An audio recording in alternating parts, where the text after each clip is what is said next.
Are we recording? Yes, we are recording. Okay. Cool. Hello. Hi, Lee. How's it going today? Pretty good. How's it Hey, going? I wanted to ask you, how is your therapy going? With you? No, with on campus. Oh, on campus.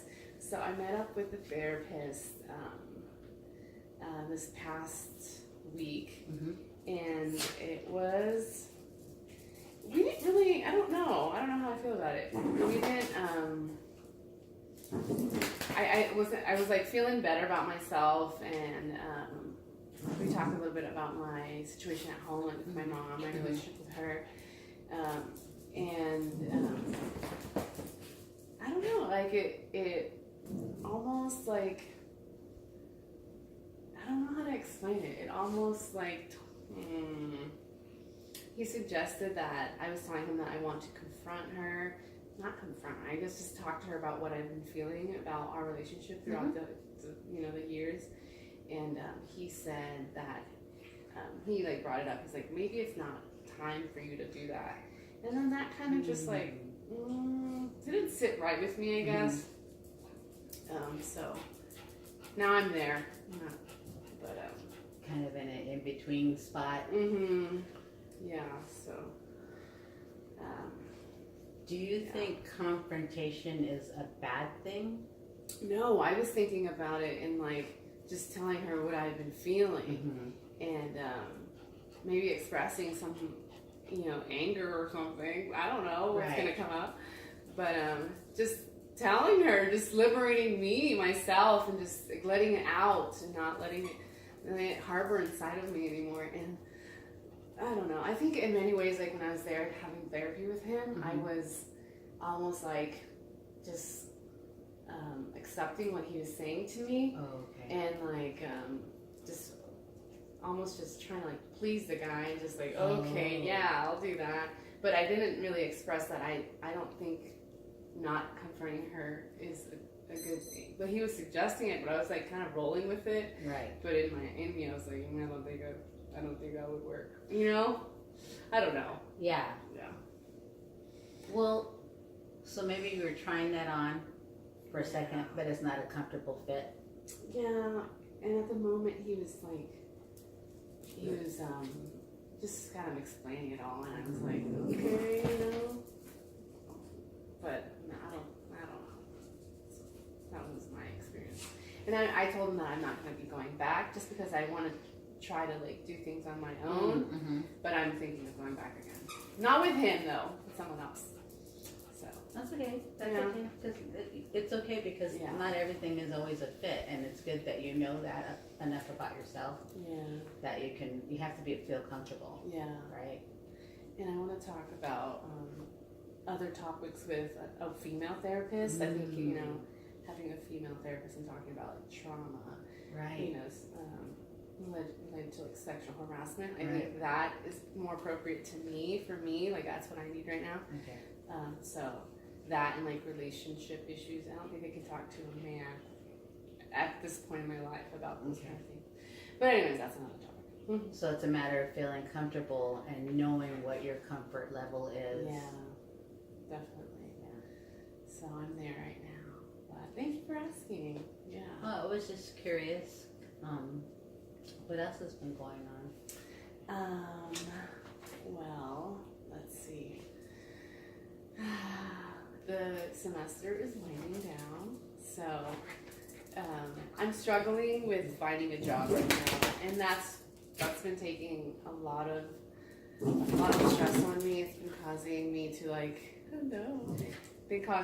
to really like question everything else in my life.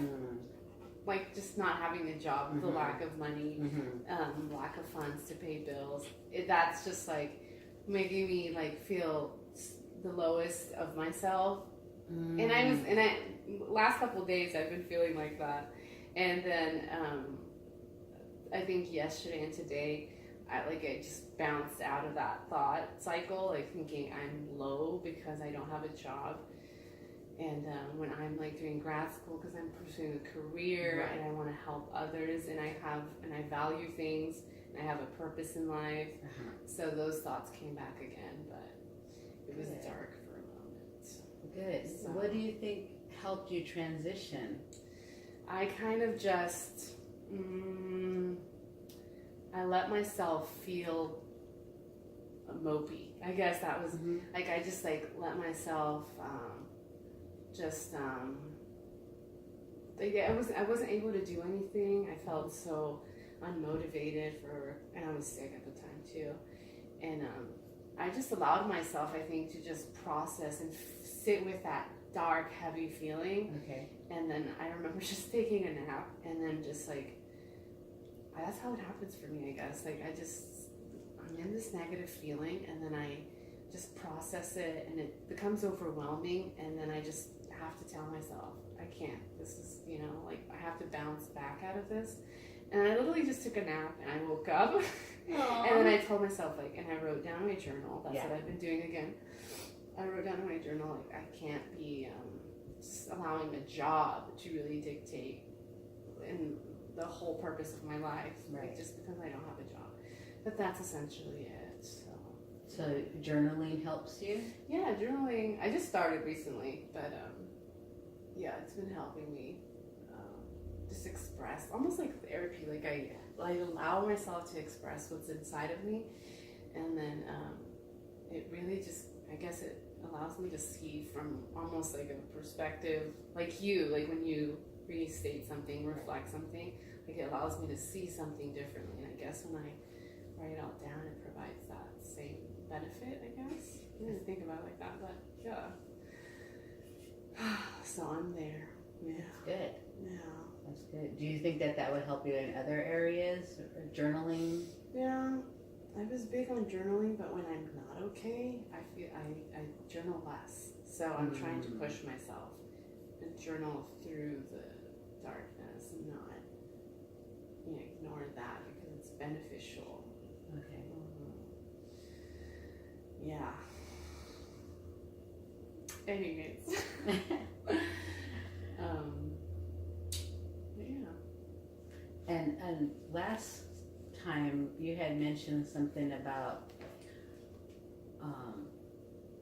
going back to your readings of your books and stuff. Did you do that? Yeah, I started reading. It's like almost the Bible to yoga. That book, the Yoga Sutras. And yeah, I started reading it slowly instead of processing it all like a typical book, like in grad school. I don't know how you guys do. Right. And then just sitting in with that idea. I haven't gone back to reading some more past week. This week I haven't read.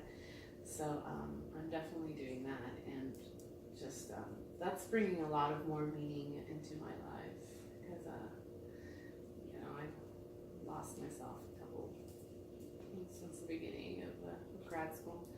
So I'm finding meaning, and I wrote down in my journal that what brings me value, what brings me purpose, and then that just like rejuvenated my soul.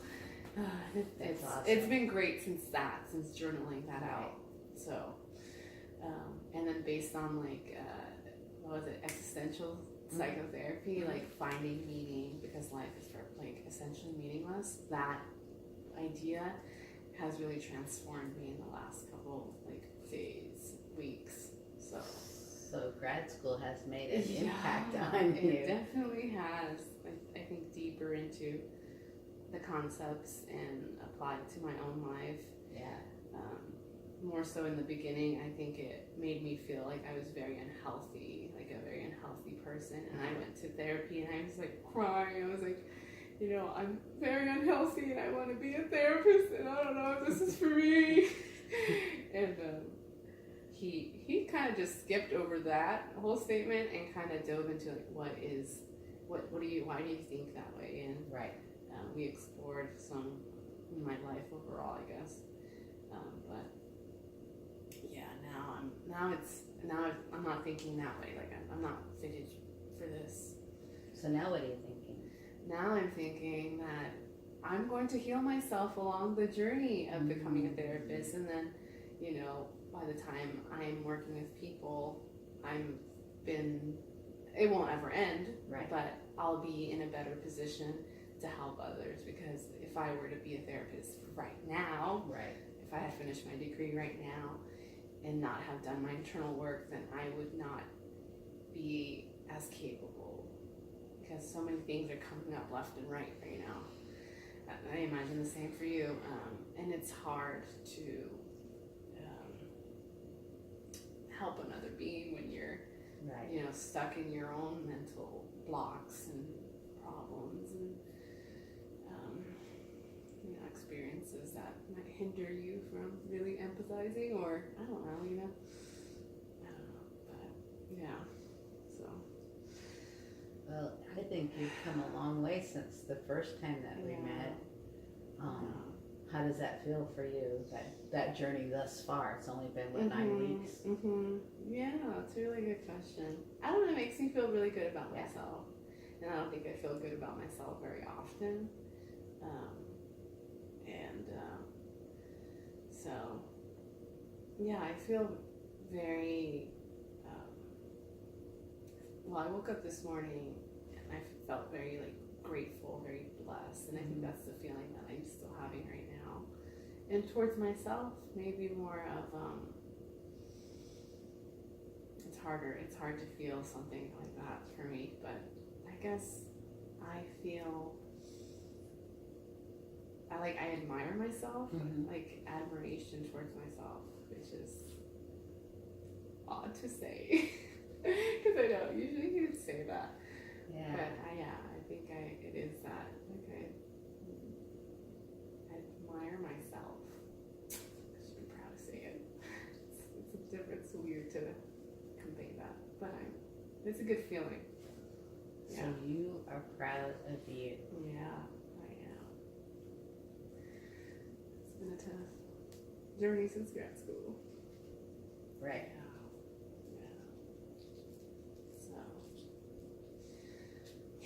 I'm there.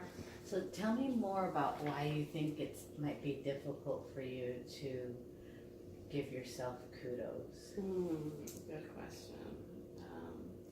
I don't know. I think it's always, I've mentioned this before, during my undergrad, I was very much always just having to do more and more to build up my self-esteem of who I was. And I guess now I don't think that way anymore. I have to think of myself I'm okay, and I'm good enough despite me not having to do so much. So I think that part of me before that had to constantly do, it never took the time to just thank you, Denise. I'm sorry for all the pressure. I love you. I didn't have that. And then now, I think that's the difference. I can now, and it's still very awkward for me to do that. Right. But it's I can do that more, because I used to never do it. And even just claiming myself, that I admire myself, that I'm proud of myself, is a big step. But I used to never do that. So that type of I have to do, and that is my self-worth, and that is my self-esteem. I guess that is what that comes from. We talked about the therapist too. I talked about the therapist about that, and he said that it comes back to my mom just having to please her all the time, and she would never really show anything. How can I say it? I would always have to please her, being the best student, being so involved, doing everything, getting certificates, honor roll, attendance. But she never would give me not even validation. She would never attend any game. She would never attend ceremonies. She would never say "great job," or she would never validate me as a child. So because it stems out of that. I always did so much to get her attention. I'm here. And she would never do anything. So that's where it stems from. Me having to constantly do somehow then I think that's why I've always had a very low self-esteem, because she never, jumped on the bandwagon of like clapping for me, or so I never felt good enough, and I always had to do to please, and sometimes that doesn't happen. So you got the message that you had to work for love. Yeah, I had to work for love. I have to work for attention. I have to work for my self-worth, for feeling good about myself. Right. So that's where a lot of my undergrad experience was heavily. I'm amazed I'm not crying right now. No, because that's just so heavy for me to. That's very painful. Talk about that. Yeah, that's painful. Right So because we talked about therapy, and I like blew up with him. It's not as heavy right now. But yeah, that's where it all really comes from. So yeah, still working towards that. I'm still, slowly, because it's ingrained in me since a child. Right. So, So is that one of your motivations to talk to your mom about that? Yeah. So, the therapist said to like not confront her, because she may not even. He had a good point. She might not even be willing to hear me out, or to even understand what I'm conveying. But I don't even think I need her to understand. I don't even need her to actually even hear. I just need this out of me. And he said, like, when she says something cruel to you, to tell her, Mom, why can't you just accept me? But like, Mom, ¿por qué no me aceptas? That doesn't sound legitimate in Spanish. Mom, ¿me aceptas? Like, it's kind of weird. I don't know. I thought it would be weird to like say that. What other way could you say that in Spanish that would make more? It sounds too cheesy. Like, like she's a tough woman. She's not like this like soft thing. I don't know. I have to be more straightforward with her. Like I have to say, like I've always had to call her out on her actions. Like, Mom, ¿por qué nos tratas así? Why do you treat us that way? And then that's when she's like, and I was like, Mom, you shouldn't be doing this to us. You shouldn't have to be treating us like this. Right. And then that actually catches her like off guard. But yeah. So. What do you know about her history? Well, she has a very very hard background. So do you think that contributes to her? Yeah, that very much does. We read about a genogram. Well, I did one on her. Like, I wrote like her name in the center, and then I wrote a long time ago when I started doing my own work. I wrote like everything that had affected her, and then I just took a step back, and then I saw it, and I was like, I'm human, she's human, she's gone through all that shit, right. And I like empathized with her for the first time in my life. And then I just started breaking down, like noticing like what it is that she's gone through. But it's still hard coming back here, like, because I was away from home for a long time. And I think it was always an escape to like not deal with the problems at home. But what's it called? So now I'm back home, and it's still hard to like empathize whenever she says, things or truth, I'm just like. Well, there's a difference between understanding what someone's gone through and then being okay with their behavior. Yeah. And I think that's what I don't like capture yet. Like in the readings, it said about was it Nelida? She was like, she faced depression, and she had to figure out that it wasn't okay to be treated that way. And she was kind of blaming herself a lot. And I was like, I blame myself a lot for how my mom treats me, but I have to understand that her treating me that way is not right. Right. And I have to I have to remember, and it's hard to like not internalize it anymore. And like, you're wrong. I'm not. Right. So. Is it a matter of right or wrong, or is it more a matter of value? I think it's a matter of. Give me a second. That's a good one.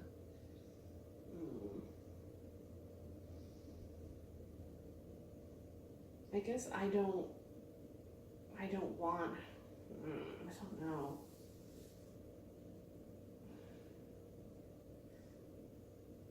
I don't want to just. I guess I don't want to internalize that anymore, what she does, and I want to be able to understand the difference between like she's not doing what or acting the way that she should, and distinguishing that from like that's not me. What she's telling me about me is not me. Okay. That's hard for me. Like it's like I'm home and it's still hard. Like I'm still struggling with that, and I have to like remember that what she's telling of me, what she thinks of me is not who I am, and that's hard to like because it's been years of me always thinking I'm whatever she says. I'm limited to what she thinks of me and whatever. So I have to like remember, no, I'm not. She's not what she tells me. It's not that bad anymore, but it used to be really bad. And it's so painful because you want that acceptance, because acceptance means love. Yeah. And you want, of all people, to love you would be mother. Yes. Yeah. So I still like I've noticed like, am I pleasing her right now, or am I still do it because it's like I brought her a couple gifts from Mexico, and I was like, was I doing this out of my heart, or was I just wanting to like bring her back something, just like make her feel good and like do something, So it's just a work in progress, and I think that's my major work is with her, and then I think maybe fixing that will bring a lot of healing to me, but I have to also work on me independent of that. To the point where you don't question your own motivation, where you know what you're doing. Yeah, not very much still, I guess, affects me because I cried about it just now, and I think it's still very real. Oh, it's very painful. Yeah. Absolutely. So I'm working on that. Or, how she treats me is not how I need to be treated. That's something else that I have. Like I've dated guys and I've been treated the way that she almost treated me. And that's like my biggest realization lately. Right. Like, I've been treated pretty shitty because I was used to getting treated pretty shitty by my own mother. And then that's transferred over to relationships. But that's why I want to talk to a therapist again, because I want to fix that. Fix my way of thinking and bringing my value to my relationships and what I hope to in the future, because that's really screwed up in my head. Have you journaled any of that? Not my So I journaled more like my meaning, purpose to my life, but not like the meaning or the purpose of it, like the meaning of relationships to me. I haven't journaled that, but I think that is where I lack insight into my own. What do I want in a relationship? Like I just have a very negative perception of relationships, of how I should be treated. I disagree with you saying you lack insight, because what you just said was incredibly insightful. Honestly, what I heard you say was that I have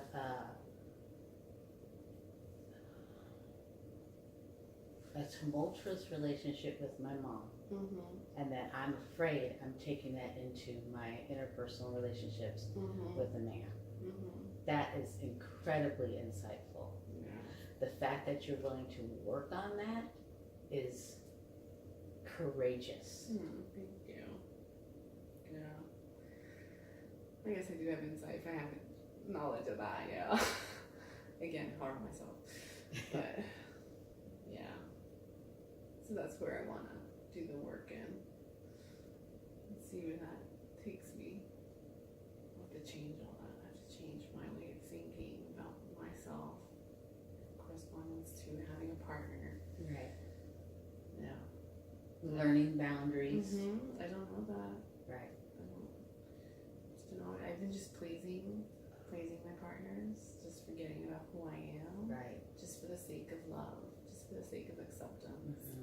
So it's all, it all comes back to my mom. It all comes back to that relationship. Yeah. So. Yeah, it's like a replay. And then I have to hit the pause and rewind it and start fresh again, I guess. Yeah. So I'm very much there. And that's why I need to go back to therapy. Because I thought I had it all together already. But I'm like, no, I think I need help in my relationships. So, yeah. I almost want to turn this conversation to you. Like, I want to stop talking about myself. Because it's hard. It's hard to talk about me, and like, I feel good about myself, and like, sit with this. I just want to talk about you, about your life. And Where are you feeling that? Like in my chest, like in my chest. I never really, I don't know why I feel really uncomfortable talking about me. It's like, I don't know, maybe because I'm in a happy moment and it's really hard to like be happy about myself and be in a good place with myself. That I'm almost uncomfortable. And then Lee comes in and tells you, talk about I know, and then you're like coming, and I'm just like, oh my god, stop it! Not used to this. But you're just reflecting it back, and I guess I'm not used to this positivity towards myself. That says a lot. Oh, God, I'm just so good to myself.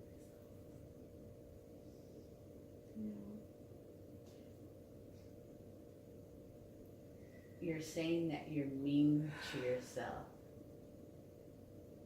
And I wonder, just curious, if you weren't you, what would you tell yourself? In other words, if you were sitting in my spot, looking at you and everything that you just said, I feel like you'd be way more acceptable of yourself. Yes, I see that. It's hard to come out of yourself and like look at yourself from another perspective, and, right? applaud it, or maybe critique yourself if you're always thinking you're the best. Getting both sides. But it's hard for me to be like, wow, Denise, you're amazing.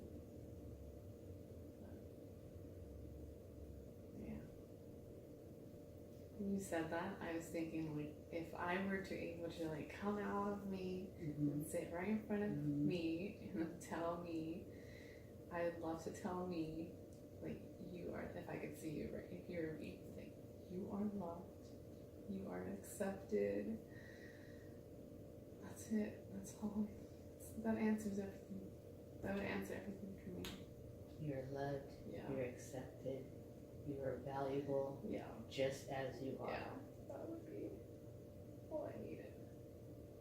That's what I always yearned for, I guess. Just love and acceptance from my family, I guess most, but never got. But life isn't fair, so I have to learn to deal with that and learn that life isn't fair to me, and I have to love myself on my own, which is, it's been hard to accept that, because like, how is a child supposed to love themselves, take care of themselves, feel accepted themselves? Like, that is just insane. Right. And as I grow up, I have to do that, and it's frustrating that I have to. It's almost unfair. Yeah, like, I'm just, and the therapist brought that up. Like, I have attachment issues. Mm-hmm. I didn't have an attachment with my mom. My dad was in my life, so I don't have a mom. So he inferred that you have to learn to love yourself. To me, it's like, well, you're not telling a child to go clean up after themselves. You're not telling a child to like go and feel love on their own. You know, like, it almost angers me that you're telling me that I have to figure to, you know, like, validate myself, or I don't know, like, just pisses me off. Yeah. But that's life, and that's the mother I got. So, damn, this got deep real quick. So I feel that anger that here's a little girl that was never loved or appreciated for just being herself, and then all of a sudden, as an adult, you're supposed to take something that you've never experienced and turn that to yourself and turn yourself, but you've never experienced it. So how do you do that? Exactly. I guess I'm very scared of, like, I don't think I'm scared. It's like, I don't know how to do that. And I don't know. And I think maybe that is what makes me scared, because I don't know how to do that. And I guess that is what would help me. How do you show love to other people? Like, you listen to them. Okay. I guess I talk to myself a lot. Okay. You listen to them. You're there for them.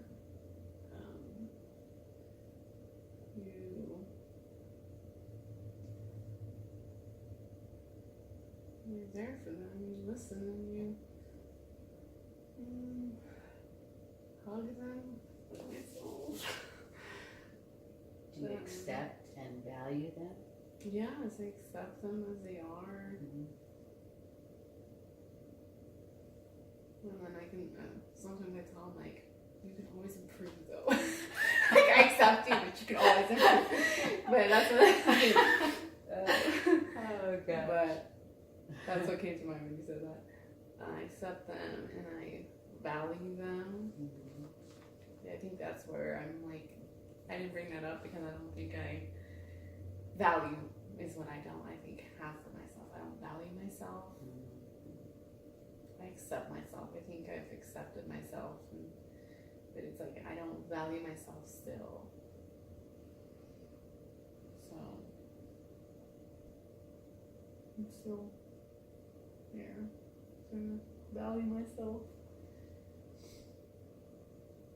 because it's like I've so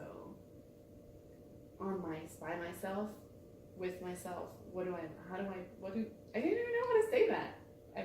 How do I value myself? Do I value myself? So it's always like, I have value because you accept me. I value myself because you're there for me. And it's like, I've never valued myself for me because of me. What's valuable about Denise? Yeah, like,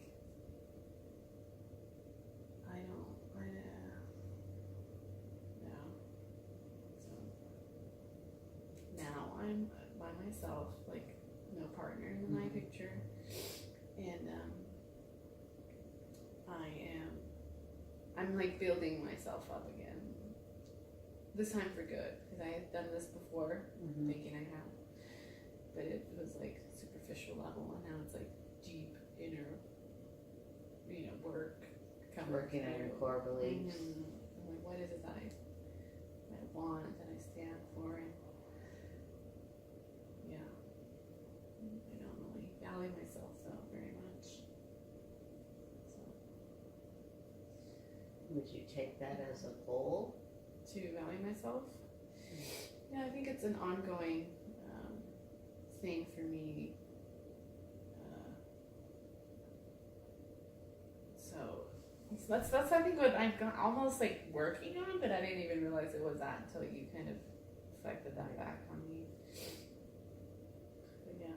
I think that's a good place to stop. Something to think about.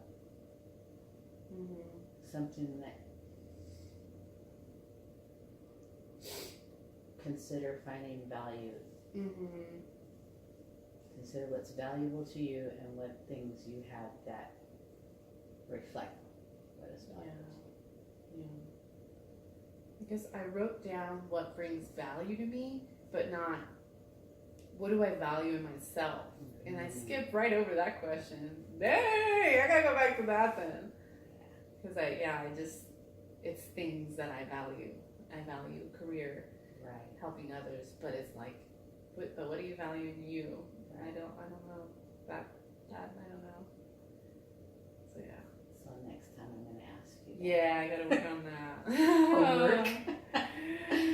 But I guess that's the missing question in the link. that makes sense. Oh my gosh.